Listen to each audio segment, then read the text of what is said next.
Good morning, students. Welcome back to online session on Programming for Problem Solving course.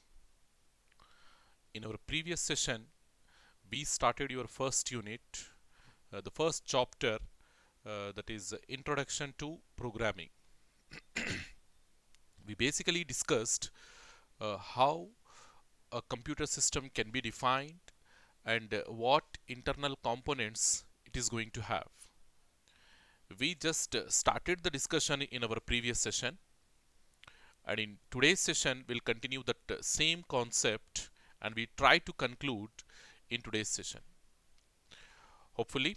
So so from the first session, that is introductory session, if we have a quick revision, so we discussed the course structure, then we discussed syllabus, and we said in 50 sessions we are going to wind up this syllabus. Then this is your first unit divided into 3 chapters, and we said we need 12 sessions in order to complete this first unit. So then we have the discussion of this computer system. So we defined this computer in many ways, isn't it? So I told you that I said that whatever idea you have in your mind, that is exactly correct. Nowhere, no need to change any sort of things, because many of us, we are unknowingly using these computers in our day-to-day lives, isn't it? We are going to an ATM machine, we are withdrawing the money, so we are using a computer. Okay, we are our mobile phones, isn't it? In our day-to-day lives, we use our mobile phones, which is nothing but a computer only. It is more like a computer only, or we can simply say it is the best example for a computer, because what properties or what features we are expecting, what outputs we are expecting from a computer, that same thing we can expect from a mobile phone as well. So your mobile phone, your palm device, it is the best example for the computer. So in general, okay, in general, not to a specific device or not to a specific example, in general, if we state the definition, we discussed in 4 different ways, isn't it? So we said your computer, it is an electronic device. So the reason, basically, it is going to have all electronic components in it. So it is made up of all electronic components. So that is the reason why we are calling it as an electronic device, isn't it? A computer is an electronic device which performs operations such as accepting the data, storing the data, manipulating the data according to a pre-stored instructions. Okay, so how it is going to manipulate the data means according to a pre-stored instructions. This statement, it is very, very important, and very soon we are going to discuss about this pre-stored instructions as well. So how the data is being manipulated by the computer, in the sense according to a pre-stored instructions. And after manipulating or after performing the operations, what it will do, it will give the desired result to the end user. Okay, that desired result is nothing but your output. Okay, so and moreover, how the computer will perform all these operations means at high speed and high level of accuracy. So when it is performing all these transactions, all these operations at high speed, it doesn't mean that it is going to lose the accuracy. So it is maintaining the speed as well as the level of accuracy. We have to remember this point. So the first definition, it is the basic definition for a computer. It is the generalized definition for a computer, and you have to remember it, because many times they ask you to write the definition of a computer for 2 marks. Okay, because in your first unit we don't have much scope for framing the questions. So whatever concepts come across, simply we have to be good in those concepts. Okay, so the weightage, it will be equally distributed. So there is a chance, there is a scope, there is a possibility that they are going to frame the questions from every single concept from the first unit. So the definition of computer, it is also one of the important concept. So then we define the computer as it is going to compute the data, supply to it, and generate the information. So the data and information, 2 different things. The data we set bulk in nature and information specific to you. What information, what content you want from the data, from the raw data, that content or that specific piece, we call it as information. Okay, the data is a bulky thing and information is the specific thing. Okay, I have given the example of student records in a college, in an institution. We are maintaining the student records, and out of all the student records, the specific details which are of you, okay, the specific details according to you are your information, isn't it, are your information. And rest of all, if you consider, the collectively we call that complete thing, we call that complete data as raw data or simply data. Hopefully you understood. So a computer is an electronic device which takes the input, processes it, and gives the output according to the user needs. So this is also another definition. Okay, so why I have taken these many definitions means because unlike your intermediate, okay, unlike your secondary education or board of secondary education or intermediate education, here we are not going to follow a single book. And moreover, when I have explained your syllabus, there also under suggested reading they have given many books to follow, many books to refer, isn't it? So these definitions I have taken from different books. Okay, I have taken from different books. The idea is same, just the word framing, just the sentence framing is different. The idea, the concept behind all these definitions, the working principle behind all these definitions, it is exactly same. Okay, it is exactly same, but how they framed these sentences, they differ. And the last one, the highlighted one, I said according to the Farrozen and Gilbert textbook, I have taken this definition, and in our semester, in our study, in our PPS subject, PPS course, we are going to follow this Farrozen and Gilbert textbook only. Okay, so a computer is a system made up of two major components. Two major components, one is the hardware and the other one is software. So basically what we gonna see inside a computer, in the sense we are going to have two things. We're gonna see two things. The first one is the hardware and the second one is the software. Okay. So then we started the discussion of hardware. We said hardware is nothing but all the physical components which we can touch and which we can sense. And examples we discussed for the hardware components, and we said hardware components are classified under three different categories. The first one is input devices, then processing unit and processing devices, and finally the output devices. So input devices, examples, input devices, this is the block diagram.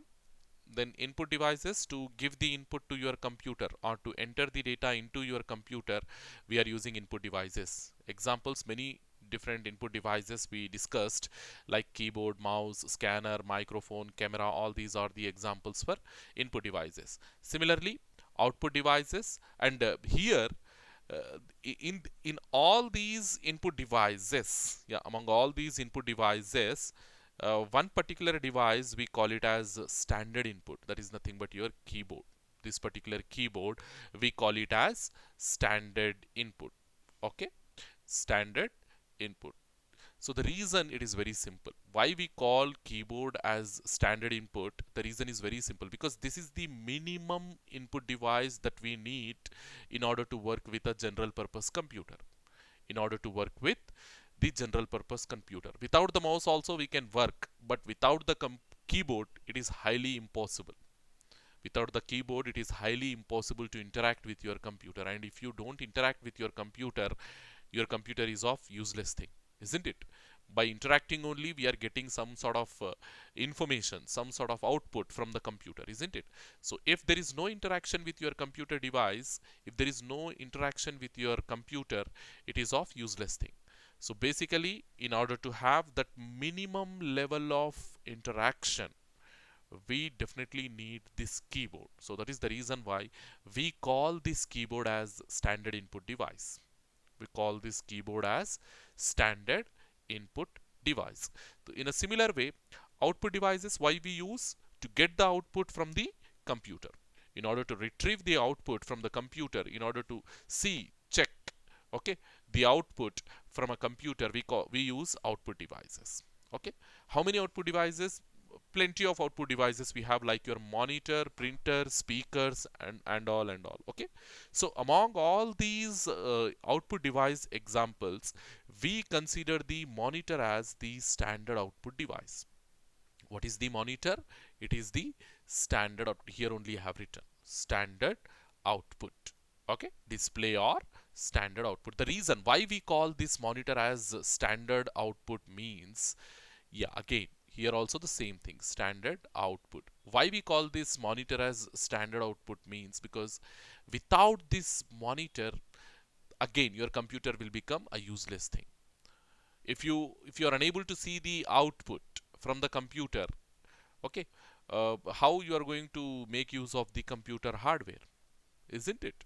So in order to make use of the computer, in order to make your computer a productive thing, definitely we need a minimum output device. So that minimum output device is nothing but your monitor. So that is the reason why we call that monitor as standard output device. So hope you understood the meaning of standard input as well as standard output. So then we discussed what is soft copy and what is a hard copy, isn't it?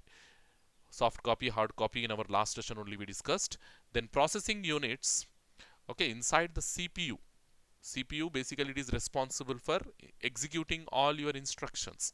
Okay, so inside that CPU, what are all components we are going to have means we are having your ALU, arithmetic logic unit, ALU we are going to have. Then we have control unit CU, and then we have memory unit MU. So arithmetic logic unit, we said in order to perform arithmetic as well as logical operations. Arithmetic operations is nothing but your addition, your subtraction, your multiplication, your division, all these operations we call them as arithmetic operations. So logical operations are nothing but your comparison, checking whether two numbers are equal or not equal, okay, greater than, lesser than, greater than, equal to, lesser than, equal to, all these operations we call them as logical operations. So to perform not only arithmetic but also the logical operations, we use ALU, isn't it? We use ALU for what purpose? To perform the arithmetic as well as logical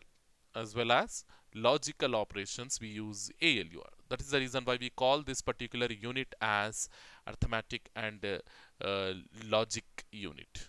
Arithmetic and logic unit. To perform the arithmetic and logical operations, we use ALU.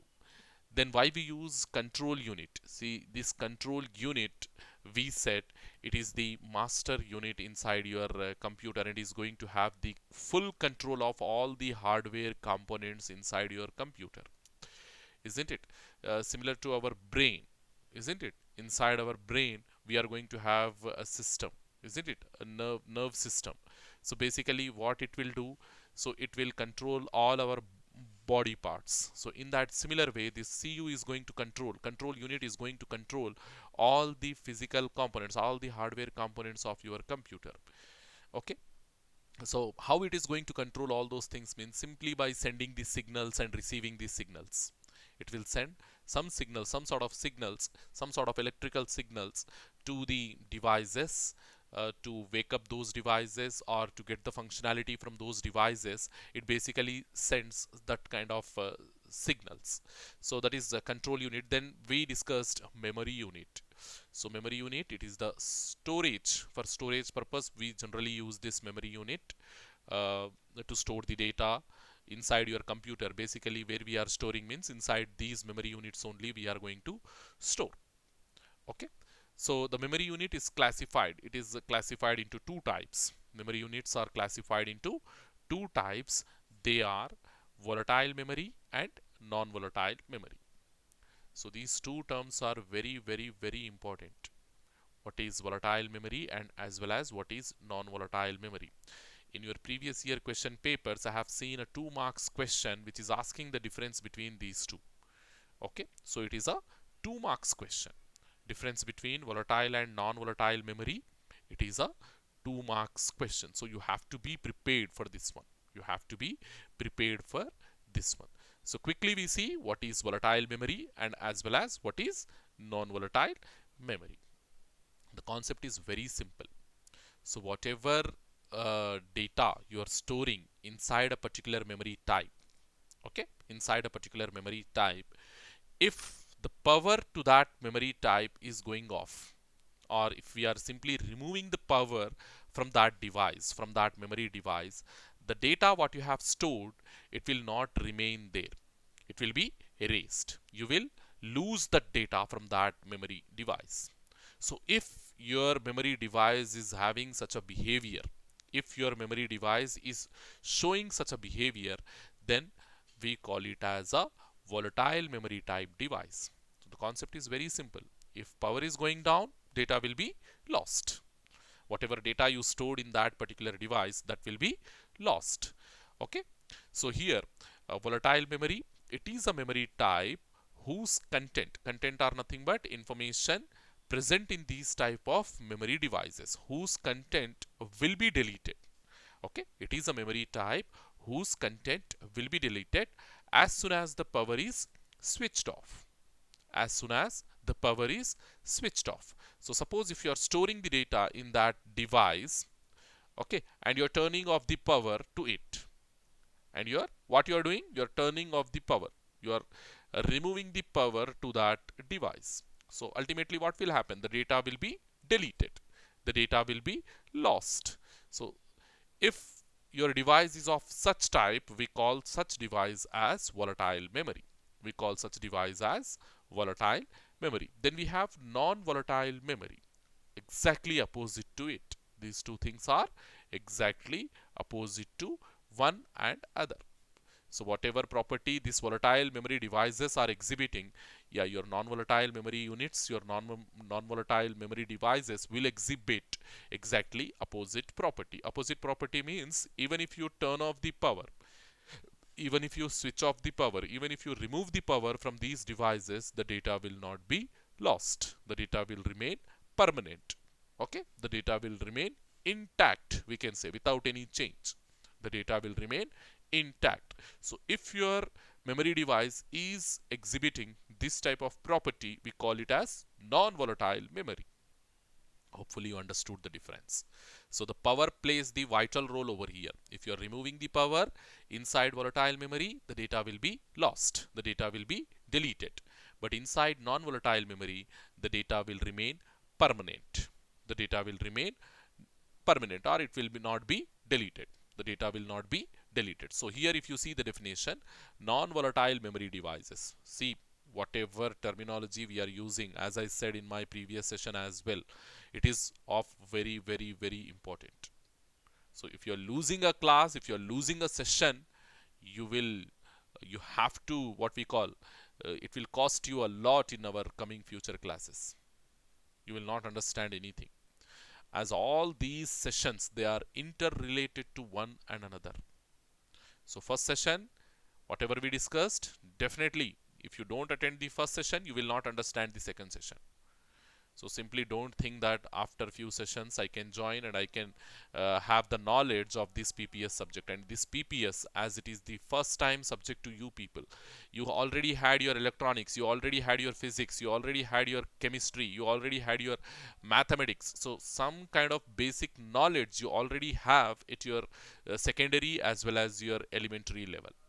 But when it comes to this programming, or when it comes to these computers, this is your first time that you're attempting this subject. Okay, this is your first time that you're going through this subject. So definitely you need to have some special focus, especially CSE and IT people. They have to give some special attention towards this subject, because again, whatever we are discussing over here in this first semester, when it comes to your third semester, there also we are going to have a subject with name data structures and algorithms. And again in your fourth semester we are going to have Java programming, again your Python. All these all these courses, they are dependent on this C programming. They are dependent on what basic level of programming we are going to study over here. If you are performing poor at this level, just forget about the upcoming future, upcoming semesters, upcoming subjects.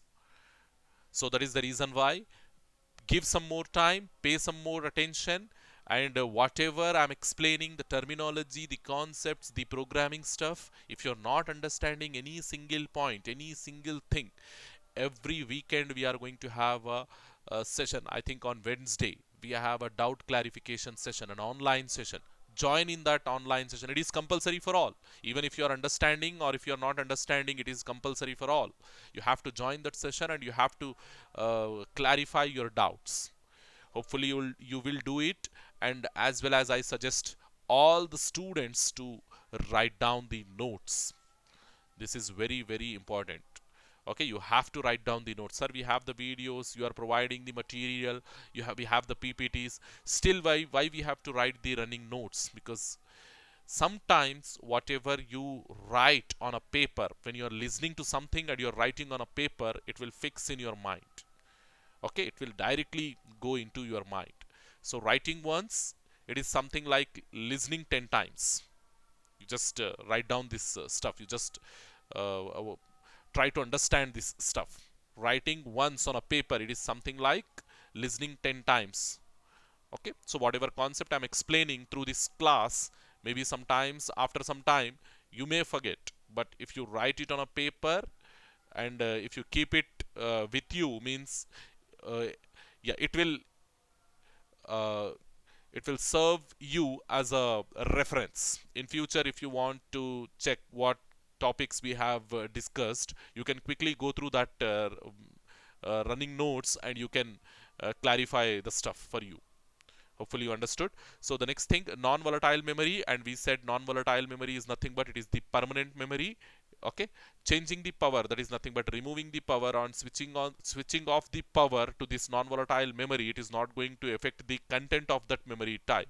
So the content simply remains permanent, and basically removing the power, it will not delete the content. Okay, so the content will not be deleted even if there is no power to the system. Even if you have removed the power to the system, the content will remain permanent. Okay, volatile memory, non-volatile memory. Okay, so now the storage device types. How many different types of storage devices we have? Okay, so that we discuss in this particular slide.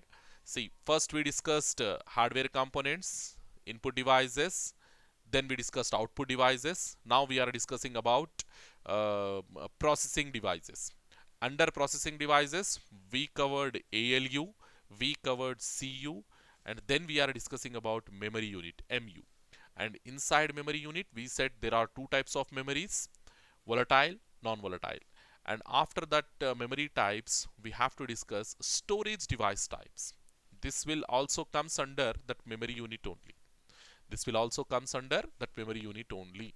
So the types of storage devices. So see, depending on the computer, these types of storage devices, they will change.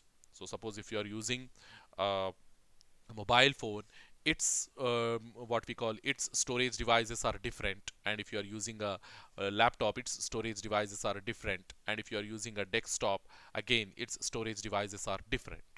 So in general, nowadays we have smart watches. They are also acting like a computer only, isn't it? Smartwatch. I hope you all know how it will work. So basically, we can treat it as a computer only, because sometimes it will do the same functionalities, same it will exhibit same features what a computer will do. So we can call your smartwatch as a computer only. Okay, so again, as it is a different type of computer, its storage devices, they will also change. So so by keeping all these types of computers in our mind, we are not discussing to any specific type. We are not discussing to any specific type. Rather, what we are saying, in a general purpose computer, we are saying in a general purpose computer. So that classic view what you get when we say a computer, like a monitor, a CPU, a keyboard, a mouse, okay, with webcam, with speakers, with printer. So that type of computer we are saying, a general purpose computer. Okay, a personal computer. Okay, a general purpose computer we may find so the following types of storage devices. So inside a general purpose computer we are going to have the following types of memories, or the following types of, no, not memories, the following types of storage devices. So we are talking about storage devices now. Okay, so the memory types, they are different, storage devices, they are different. Okay, so these storage devices, we have primary storage, secondary storage, cache memory, registers. Only four types we have: primary memory or main memory. Okay, we also call it as main memory. Primary storage or main memory. We call secondary storage or auxiliary storage. We also call it as auxiliary storage. Then we have cache memory, and finally the CPU registers. Finally the registers. So one by one we have to discuss about these four types of storage devices. So the first we'll discuss about primary memory. That is nothing but your main memory, or in short we can call it as RAM, random access memory. Okay, so it is a place where programs and data stored temporarily during processing. As we are saying temporarily, so you have to understand this primary memory type, it is a volatile memory. So why we are saying temporarily means because if the power goes down to this memory type, and automatically the content will be deleted from this primary memory. So whatever content we are going to have inside RAM, it will be deleted when the power to that RAM will go down. The power to that RAM will be switched off. So if you are switching the power to the RAM off, what will happen? The content of that RAM, the data, whatever you stored, the information, whatever you stored inside that RAM will be deleted, will be lost. Okay, so it is a place where the programs and data are stored temporarily during the processing. Okay, during the processing. So the data in primary memory are erased when the computer is turned off. Okay, so that is the reason we are calling this primary memory or main memory as volatile memory. Volatile memory. So primary memory, it is of two types: read only memory, random access memory. Okay, primary memory, it will be available in two different forms. So that is the first one. Here we have RAM. Okay, and then we also have ROM. Okay, RAM stands for random access memory, random access memory. ROM stands for read only memory. So in our next slide we'll see the difference between RAM and ROM. So ROM, as I said, read only memory. Yeah, even though it is a primary storage device, even though it is a primary storage device, its content will not be deleted when the power goes down. Its content will not be deleted. Simply what we can say it as, the ROM's content, whatever read-only memory is going to store, its content nobody can modify. Only the manufacturers, okay, the manufacturers who manufactured your computer or your laptop or your mobile device, they have the access to this ROM, read-only memory. They have the access to this ROM. And whenever we start the computer, let us say you are turning the computer on. So as we said, because whenever we are turning the computer on, immediately it has to go for primary memory, where it has to, because see, suppose you are sleeping. Okay, suppose you are sleeping, and in the morning you woke up. You wake up in the morning, then what will happen? What the brain will do? Okay, you are in your dreams. Let us assume when you are sleeping, you are in your dreams. So and suddenly you woke up in the morning. So ultimately what your brain will do means it will check whether all your body parts are functioning properly or not. So ultimately it will go to right hand, left hand, ears, nose, eyes, mouth, legs, every part of your body it will simply checks and it will conclude that all my parts are working and I don't have any kind of malfunctioning in my body. So likewise, every morning you are, yes, of course it will do, but all these things will be performed in fraction of seconds. So that is the reason why we may not focus on these type of issues. So it will do, it will check. So let us assume that in the night you slept in a, you kept your hand in a wrong way and slept. So in the morning what will happen? Automatically it will give some sort of pain, isn't it? So in the morning when you woke up, so you realize that my hand is giving some kind of pain. What is the reason? So likewise, so if there is any change in your body, your brain will realize that one as the first thing when it woke up. Okay, when it woke up in the morning, it will realize that your leg is giving pain or your hand is giving pain, which was not there last night. So likewise, the difference the brain will realize. So in that same way, suppose you are keeping you are turning off your system, that means you are keeping your computer in what we call in sleep mode, so it is going to sleep. So when you are turning the computer on again, if you're turning the computer on, ultimately what the processor will do means it will check all the hardware components, whether they are working fine or not. So this type of process we call it as booting. So maybe you heard that my system is booting. Booting means what it will do, first it will check all the hardware components. So when it is in sleeping mode, when it is in shutdown mode, at that time the content of the RAM will be deleted, isn't it? Because we said your RAM is volatile memory, so the content of the RAM is deleted.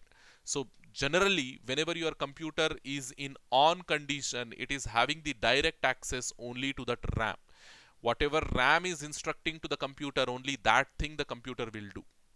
So in order to execute programs, in order to execute applications inside your computer, what you have to do, you have to bring all those programs, all those applications into the RAM. Then only they will start execution. Then only you can expect some sort of features from those applications. Hopefully you understood all these concepts. Okay, of course they are not related to our stuff, but you have to have the understanding of how the computer will work. So when you turn on the computer, when you are pressing that button on the computer to turn on the computer, what it will do, it will first go to that read only memory, because your RAM is empty, your RAM is not having anything. So as the first instruction, it will go to that read only memory. Okay, so inside that read only memory we are going to have BIOS. Okay, BIOS we call it as basic input output system. We are going to have BIOS inside that ROM. So by reading that BIOS, it will come to know that it has to check all the devices. Okay, it has to check all there inside that BIOS only. We are going to have the instructions to check all the hardware components, to check all the devices. So immediately it will check all the devices. So whatever it was having when it went into sleep, and whether it is having all those properly connected or not when it woke up. Okay, so after waking up, what it will do, it will check all those devices. Then after checking all the hardware devices, what it will do, it will boot the operating system into the primary storage. Your primary storage, that is nothing but into the RAM, it will boot, it will load the operating system. So from where it will load means from the secondary storage. Very soon we are going to study about secondary storage also, where the operating system is stored permanently. So the thing is very simple. You have your processor. So let us assume this is your processor. Okay, we are calling this as your processor. Okay, then we have the random access memory, that is nothing but your RAM. We call this as RAM. So your processor is going to have direct interaction with the RAM only. Your direct interaction with the RAM only. So whatever RAM will say to do, only those things it will do. And it is a volatile memory. RAM is volatile memory. Okay. So we also have ROM. We also have ROM, that is read only memory. So this is non volatile. This is non volatile. Okay. We also have your hard disk. So generally we represent hard disk like this. Generally we represent the disk like this. Okay. This is your disk. So inside this disk, your operating system will be stored permanently. Operating system means OS. Okay. OS permanently it will be stored. So whatever operating system we have over here, it has to be loaded into the RAM every time you're turning on the system. Whenever you're turning the system on, it has to be loaded. Operating system has to be loaded into the RAM, because once you put the computer in off condition, then your RAM's content will be deleted, and ROM content, they are permanent. And ROM only tells that every time when the computer is turning on, it has to load the operating system from the secondary storage into the RAM, into the primary storage. This is your primary, this is your secondary. From the secondary storage, it has to load the operating system into the primary storage. Hopefully you understood. So this is something happens every time whenever you are turning the system on. So over here, ROM is nothing but read-only memory. It stores the data and instruction even when the computer is turned off. So the content in the ROM can't be modified once if they are written. So that is the reason why I said only the manufacturers will write the content into the ROM. So once they are written, nobody can modify that content. They are permanent, and they are going to have the basic input-output system. So basic instructions, whenever the computer turned on, what it has to do, the basic instructions, they are recorded inside this ROM. So that is the reason why whenever you are turning the computer on, the processor immediately reads the ROM, ROM, read-only memory, so that it will understand it has to perform some basic input-output operations. And what sort of basic input-output operations means? It has to check all the input-output device, whether they are connected properly or not. And after checking, it has to load the operating system from the secondary storage into the primary storage. That is nothing but from the hard disk into the RAM.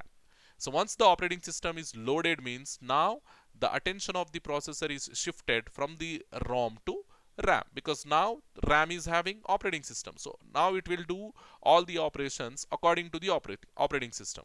Previously, operating system was not there inside the RAM. That is the reason it was searching inside ROM. It was doing instructions as per the ROM. Hopefully you understood. So now RAM, random access memory, and it is one of the important concept. Okay, random access memory. So it stores data and instructions when the computer is turned on. So the content will remain inside RAM only when the computer is in on condition. And whatever recent things you are doing inside your computer, only those things will be available inside the RAM. So I will give you some simple example for this RAM to understand. So let us say you are having 1 TB of hard disk, 1 terabyte of hard disk, and you have some 1000 movies in that 1 terabyte of hard disk. Okay, so some movies you have stored inside that hard disk. Now you are watching one particular movie. Even if you have 1000 movies, it doesn't mean that at a time you can watch all that 1000 movies, isn't it? So 1000 movies at any one point of time, you can watch only one movie, isn't it? Only one movie. So that currently watching movie will be available inside the RAM. It has to bring that portion of the movie, whatever you are currently viewing, whatever you are currently watching, that portion of the movie from the hard disk into your RAM. Okay. In that same way, suppose you are listening to some music track. Okay, you have thousands of music tracks inside your hard disk, and you are listening only one music track at present, currently. So only that current music track will be brought into the RAM from the hard disk. Hopefully you understood. You have many 1000 thousands of documents, word documents inside your hard disk, and you are working on one current document right now. So only that current document, whatever you are writing, that will be brought into the RAM. So that is the reason why, suppose you are editing something inside the RAM, that will be temporary editing, isn't it? So I'm writing some word document. Let us say I'm writing a letter to principal sir. Okay, so I have started writing, and I have typed some sentences, some statements over there. Then what I have to do in order to make that content permanent, what I have to do, every time I have to save my file. If I forgot to save my file, then what will happen? Ultimately, that content will be erased if the power goes down or if something fishy happens to your computer, isn't it? So in order to avoid such a thing, in order to avoid that data lost concept, okay, in order to avoid that losing the data concept, what I have to do, I have to save my data every time, isn't it? Whatever I am typing, immediately I have to save that content. So that is the concept of saving the file. To avoid the data loss, we are saving the document as we are working on that document. Hope you understood this concept. It is also very, very important concept. So if you don't save the file, what will happen? If the power goes down or if your computer turned off, ultimately you will lose the data of that file. Okay, so maybe you might have heard this one. So when somebody is working on the computer and suddenly the system goes down, and if there is no UPS, okay, if there is no UPS, if there is no uninterrupted power supply to that computer, then what will happen? The computer will also goes down. The computer will also goes down. So if the computer is down means, then what will happen? Immediately the people will ask you whatever document you were working, whether you have saved that document or not. People will all ask like that, isn't it? So if yes, I have saved means the data is safe. No, I forgot to save my file means the data is lost. The data is lost. So in that way you have to understand. So because the RAM content, they are volatile, because the RAM content, they are temporary, that is the reason why whenever the power goes down, the content of the RAM will be deleted. So you are losing your unsaved files. If you have saved the files means what will happen? The data will be shifted. The data will be saved inside the HDD. That is nothing but your hard disk drive. So if the data is saved inside the hard disk drive, it is permanent. So even if the power goes down, nothing will happen to that data. You will not lose any data. So this is the difference between saving, unsaving files. Saved file and an unsaved file. You have to understand this also. So random access memory, it is a temporary area where the data and instructions are stored only when the computer is in on condition. The contents in the RAM can be modified. We can modify, we can change, okay, can be modified any number of times by instructions. It is used to store the program under execution. Whatever programs you have under execution, currently viewing movies, currently listening music, okay, currently editing documents, all those will be available inside the RAM. Okay, RAM is a temporary area where all these things are stored temporarily. Okay, so next, the content in the RAM are volatile. Okay, that is when the computer turned off, the content of the RAM will be lost. Many times I have explained this one to you. So that same statement, the last statement is giving that same meaning over here. Hopefully you understood. So the next thing, yeah, secondary memory or auxiliary memory.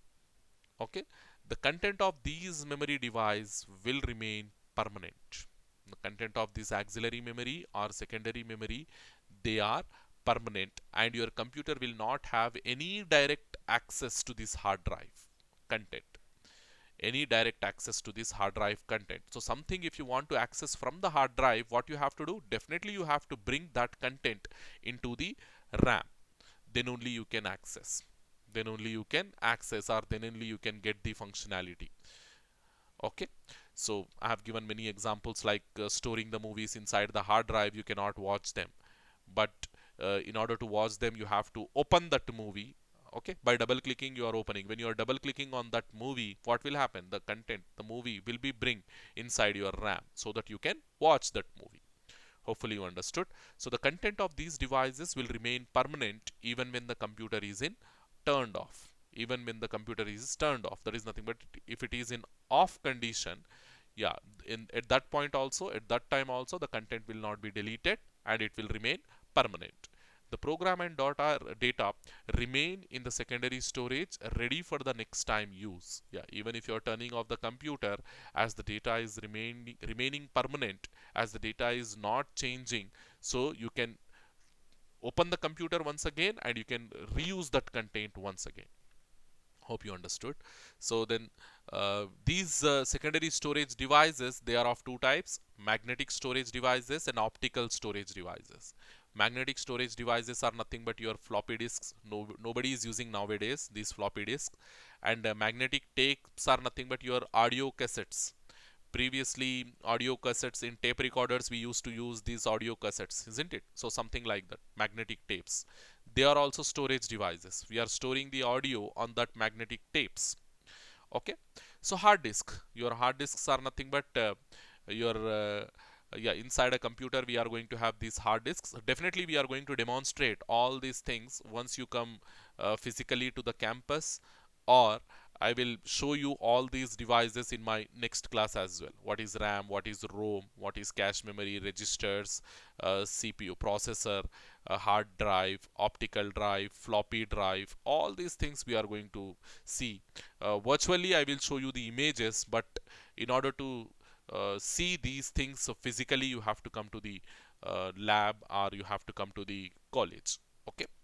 So we'll wait for the offline classes. So once the offline classes starts, means we are planning an IT workshop class, IT workshop lab. Basically, it is a lab, IT workshop lab. There you can see and feel all these components physically.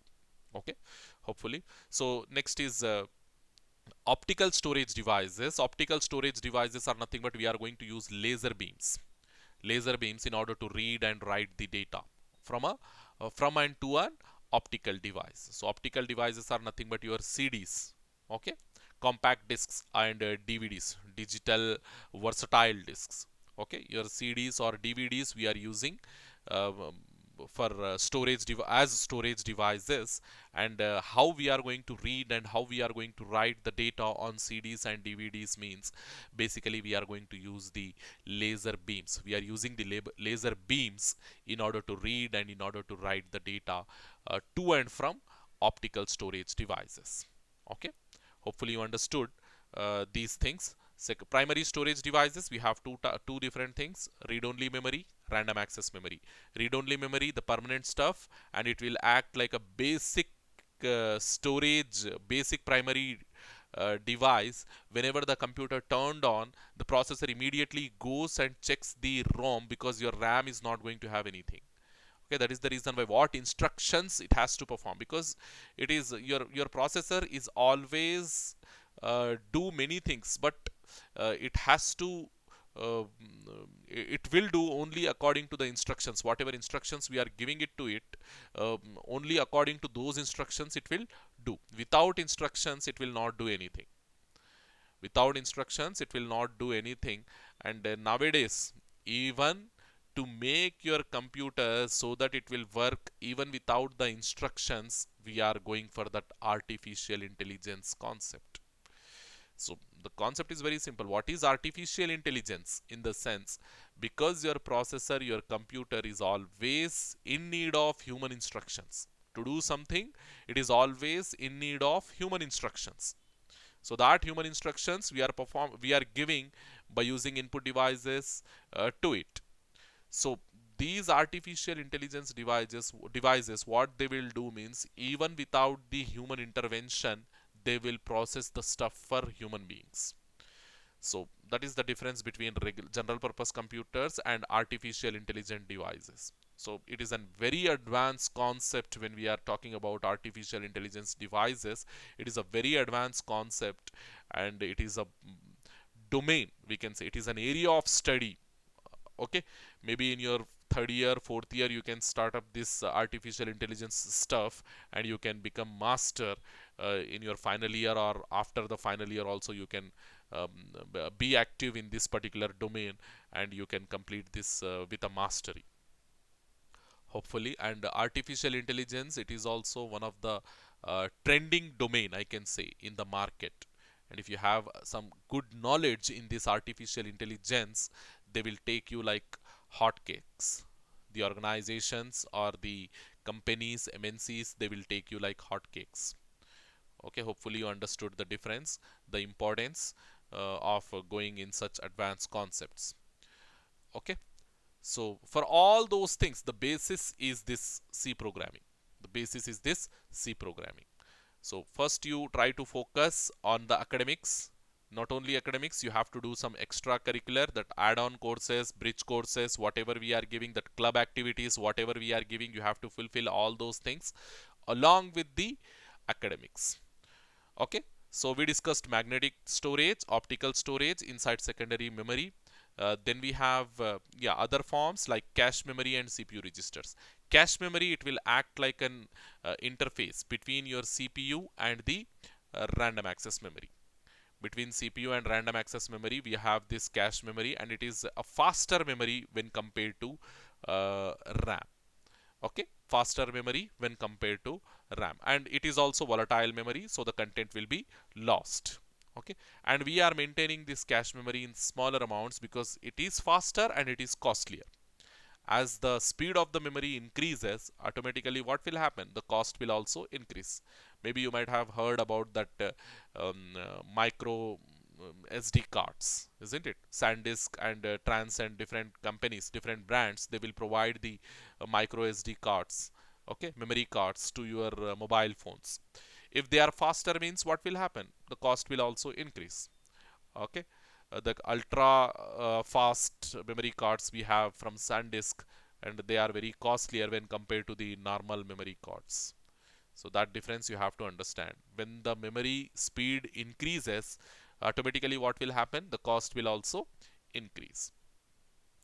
Okay, so that is the reason why these cache memories we are maintaining very small in amount inside our computer. And CPU registers, okay, they are the internal memory components. They are the internal memory units of your processor. Inside a processor, to perform the operations, we use these CPU registers. So that is the reason why we are calling them as CPU registers. So they are the internal components. So to understand this thing, to understand the memory stuff, I will take you over here. So this is, if it is your processor, if it is your processor, inside this processor we are going to have the some memory portions, and we call those memory portions as registers. CPU registers. We have CPU registers. Then yeah, we have cache memory. Okay, we have cache memory.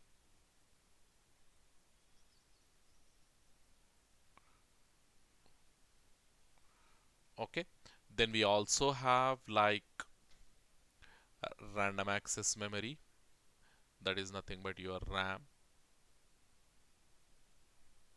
Okay, then we also have, after RAM, what we have? We have your hard disk.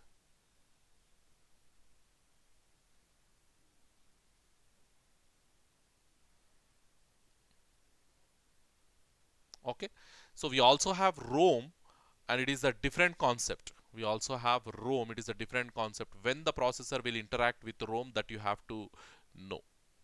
Okay, we also have ROM. So see here, in order to have the interaction with the, yeah, in general, the permanent content, whatever movies, whatever files, whatever audio tracks we are storing, all those things will be available inside your hard drive, isn't it? So basically the data, the raw data where we are storing inside the HDD, hard disk drive. HDD stands for hard disk drive. So inside that HDD we are storing the data, and it is permanent data. Permanent means even when you turn off the computer, the data will remain intact. Only your hard disk and ROM, they are permanent. Here inside ROM, what we are having? The basic input output system, BIOS. Okay, so when the computer turns on, this will go to ROM, and ROM will tell you that to bring the operating system from the hard disk. Inside hard disk, your operating system will remain permanent. So from the hard disk, it has to bring the content into the RAM. So once the content are into the RAM, now the processor can work with RAM. So from where the data is brought into the RAM means from the hard disk only, from the hard disk to RAM, and from the RAM to cache memory, and from the cache memory to your CPU registers. So here inside CPU registers it will be processed, it will be manipulated. Okay, so like this hard disk, generally how we maintain in our computers, yeah, according to its speed. If you are yeah, hard disk, again it is of two types, HDD and SSD. So SSD, it is some advanced concept, so it is too early to explain about SSD to you people. So if you have enthusiasm, if you have interest, then go to internet and you can work, I mean you can do the research and you can take it as an assignment, a homework, to know the differences between HDD and SSD. So what is that? Hard disk drives, disks we are having of two types. One is HDD and other one is SSD. Okay, solid state disk, hard disk drive. HDD stands for hard disk drive, SSD stands for solid state disk. Okay, solid state drive or solid state disk, and HDD stands for hard disk drive, like that. So this is a different concept. So we consider HDD. So if it is hard disk, we are nowadays we are maintaining in TBs, isn't it? TB stands for memory units, also we will discuss very soon. TB stands for terabytes. Okay, then RAM somewhere in GBs. Like I have seen maximum 16 to 32 GB RAM. Oh, sorry, I have seen inside a computer. So in GBs. So that is gigabytes. Okay.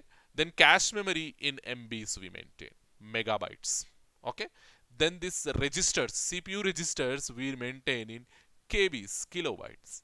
So likewise, because it is and the speed, as you go from here to here, the speed will increase. Your hard disk is slower when compared to RAM, and RAM is slower when compared to cache memory. Cache memory is slower when compared to CPU registers. Likewise, and cost also, hard disk is cheaper. That's the reason why we are maintaining in terabytes, and RAM somewhat costly when compared to hard disk, so that is the reason we are maintaining in GBs. And cache memory, it is more costly than hard disk as well as RAM, that is the reason we are maintaining in megabytes, MB. And CPU registers, they are the costliest memory types whatever we have in the market, and these CPU registers we maintain in KBs, kilobytes. Okay, speed is more, cost is more, the maintenance we are doing minimum. Okay, how we are maintaining means we are maintaining in minimum amount. Okay, so likewise you have to understand these things. So quickly go to our yeah, this is the what we call another diagram which shows the interconnectivity of all the devices, all the peripherals, all the hardware devices inside your computer. Okay, so disks, floppy disks and tapes, something like this you can see. This is your CPU and primary storage. Okay, here only they are giving only boxes, but I will also show you how exactly they will look alike in real time. That representation also I will give you in my next class, hopefully. I will try to take out all the pictures of different devices and I will show you how they will look like. Okay, so next thing, yeah, after the hardware we have another important component, because according to the Ferozen and Gilbert textbook, we have divided your computer into two components, two major components. One is hardware, and with this discussion, with the discussion of memory unit, with the discussion of memory types, with the discussion of storage device types, we are concluding that hardware concept, and we are starting the software concept from this point. So software is nothing but a virtual component of the computer. Virtual means it will exist, but we cannot see it. We cannot see it and we cannot sense it. Okay, like your physical components, like your hardware components, we can see, we can feel, we can touch.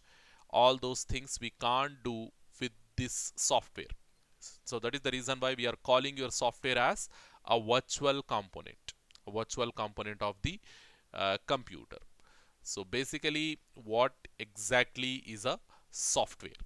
What exactly is a software? So, software is a collection of programs. Software is a collection of programs. So what exactly is a program? A program is a collection of instructions. Collection of instructions. A program is nothing but it is a collection of instructions. So what exactly is an instruction? Any basic work, any basic order that you want to give to a computer. So such a thing we call it as an instruction. So suppose you can treat your computer as a slave. As a slave, it will do whatever you instruct to do it. Okay, whatever it is capable of doing, and whatever instructions you are giving to it to do, it will do it. Okay, it will do it for you. Okay, it is not something like that computer will make a cup of tea for you. Yeah, of course, nowadays if you integrate that software and hardware stuff, okay, and if you have a proper machinery, programmed machinery, yeah, it will anyhow it will do that job also for us. We have seen many automated devices, or many what we call, yes, we are having that tea machines, isn't it? Coffee machines, isn't it? Where you put the cup and you will press some buttons on that machine. So what it will do, it will make the tea for you. Yes, of course, it will do that job also. So in a general purpose computer, when we are talking about, so an instruction is nothing but any written statement that is an order to the computer. You are giving it as an order to the computer. So I want this thing to be done. Do it for me. So like that, a basic statement which you are framing inside a computer, and how we are going to frame and how the computer will understand, it is all the secondary thing that very soon we are going to do. Basically our job in programming is that only. We have to learn how to write the instructions. How to write the instructions. We have to learn how to write the instructions. So instructions, in order to write the instruction, basic thing what we need a language, isn't it? So if I want to order something to you, so I want you people to write an assignment. So how I should give that task to you people? By using some type of language, isn't it? So English language, we are taking it as a medium, and in English language only I am ordering you people, I'm asking you people to write the assignment on so and so topic. Write the assignment. So I'm giving instruction to you people. So in that same way, if you want to give any instruction to the computer, you have to follow a language. So that language is nothing but your C language. Using C language only, we are going to give the instructions to the computer. And if you put all those instructions together, if you put all those instructions together, it will become a program. It will become a program. And if you put all those programs together, it will become an application, or it will become a software. It will become a software. So basically what these softwares, or what these programs, or what these instructions will do means, it will tell the hardware to do the job. It will tell the hardware to do the job and how to do the job also. It will tell the hardware to do the job and also how to do that job.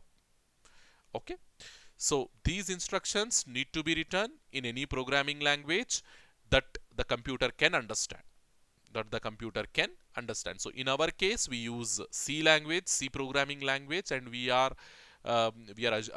assume, not only assume, it is the fact, the computer will understand the C language. Okay, the computer will understand the C language. So here, the following figure, it will show you the breakdown of the computer software, how it got divided into categories. So see, to remember the difference between software and hardware clearly, I will give you one simple example so that you will understand it thoroughly and remember forever. So yeah, we all know that God has created us, isn't it? God has created us. So what he has done, he kept all the parts together, all our hands, legs, okay, our complete body he structured according to the mythology. Okay, whether it is fact or not, we don't know, but according to the mythological books, I'm saying. So he has created us, and then assume that he forgot to put the soul. Forgot to put the soul. Whether our body operational without the soul, it will do the movement or something? No.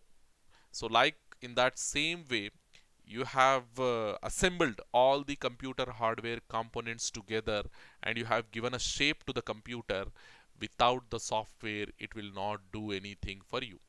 Without the software, it is something like a body without a soul. It will not give any output. So that soul is nothing but, that software is nothing but like a soul. So as all the physical components of our body we can touch, we can feel, we can sense, but the soul we can't, isn't it? But the soul what we are having in our, okay, inside our body, that we cannot touch. It is a virtual thing. So similar to that one, the software is a virtual thing. It is there, okay, it is there, it will be installed inside your computer, but we cannot see it. And moreover, it will make your hardware functional. It will make your hardware functional, like how the soul is making our our body parts functional. In that same way, your software will make the hardware components functional. So simply remember this understanding. So body, computer hardware; soul, software. Body, we can touch and sense. Computer hardware, we can touch and sense. Soul, we can't see it. It is virtual. We can't touch, we can't sense, we can't feel. Same way, software. It exists. We can't touch it, we can't see it, we can't sense it, but it will make your hardware functional. Here also same thing. Your soul will make your body parts functional, your body functional. So this difference you understand. Okay, so software, it is a virtual component of the computer and it is a collection of programs, whereas programs are collections of instructions. And basically software will tell the hardware what to do and how to do. So these instructions, whatever programs, whatever instructions we are writing, whatever software we are writing, we have to write in a particular language which should be understandable by the computer. Okay, so the breakdown we have seen: software, it is divided into two parts: system software and application software. Application software, we have the further division: operating system, system support, system development. And application software, it is of two types: uh, general purpose and application specific. So quickly we have the idea over here.